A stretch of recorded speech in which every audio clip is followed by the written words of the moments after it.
Hello children, good morning. आज हम class 7 के साइंस में पढ़ेंगे पार्ट 13 सजीवों में परिवहन। इस पार्ट में हम देखेंगे कि पौधों में पानी, खनिज लवणों का संवहन एवं भोजन का स्थानांतरण किस प्रकार से होता है।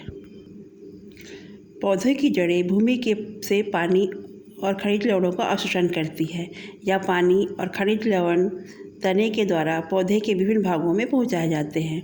हम जानते हैं कि दैनिक जीवन में पानी को एक स्थान से दूसरे स्थान तक ले जाने के लिए पाइपलाइन का उपयोग किया जाता है। तो हम ये देखेंगे कि सोचेंगे क्या पौधे के शरीर में भी पाइप की ऐसी व्यवस्था होती है जिससे बड़े बड़े वृक्षों में जड़ों के द्वारा अवशोषित पानी को ऊपर पत्तियों तक पहुंचा दिया जाता है। इसे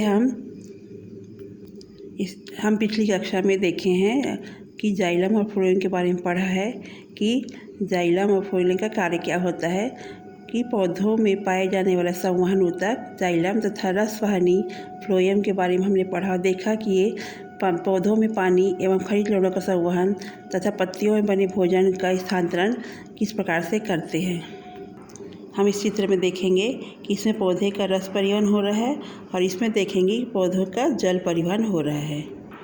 हम क्रियाकलाप के माध्यम से सीखेंगे कि पौधे में परिवहन किस प्रकार से होता है। इसमें आवश्यक सामग्री होता है कांच का गिलास या चौड़े मुंह की बोतल, सेफ्रेनिन या लाल दवाई, बाल्सम या कोई भी पौधा हम ले सकते हैं जिनका कोमल तना हो, और तेज़ धार वाला ब्लेड, स्लाइड और सूक्ष्मदर्शी। किसी कांच के गिलास एवं चौड़े मुंह वाली बोतल के पानी लेकर उसमें सेफ्रेनिन या लाल स्याही को कुछ बूंदें डालेंगे। इसमें बाल्सम या चिरैया या किसी कोमल तने वाले पौधे की टहनियों को रंगीन पानी में रखेंगे। लगभग 1 घंटे के बाद तने की पतले टुकड़ों में काटेंगे और सबसे पहले काट को स्लाइड पर रखकर सूक्ष्मदर्शी से देखेंगे। काट में रंगीन दिखाई देना भाग कौन सा है या हम चित्र के माध्यम से देखेंगे।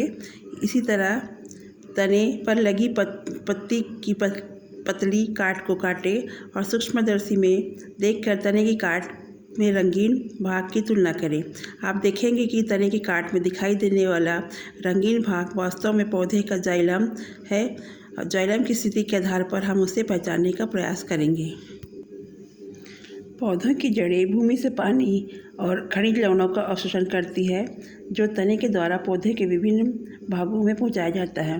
जड़ों द्वारा अवशोषित जल एवं खनिज लवणों का परिवहन एवं भोजन के स्थानांतरण संवहन ऊतक जाइलम द्वारा अन्य भागों में पहुंचाया जाता है। पत्तियों में बना भोजन फ्लोएम एवं पौधे के विभिन्न भागों में पहुँचाया जाता है। संवहन ऊतक फ्लोएम तने के बाहर की ओर अर्थात छाल में स्थित होता है, जबकि जाइलम अंदर की ओर भाग में स्थित होता है। इस प्रकार हम देखा कि पौधों में परिवहन किस प्रकार से होता है। अब हम देखेंगे कि जंतुओं में परिवहन कैसे होता है। जैविक क्रियाओं के लिए प्रत्येक जीव को ऊर्जा की आवश्यकता होती है जो उसे भोजन से प्राप्त होती है।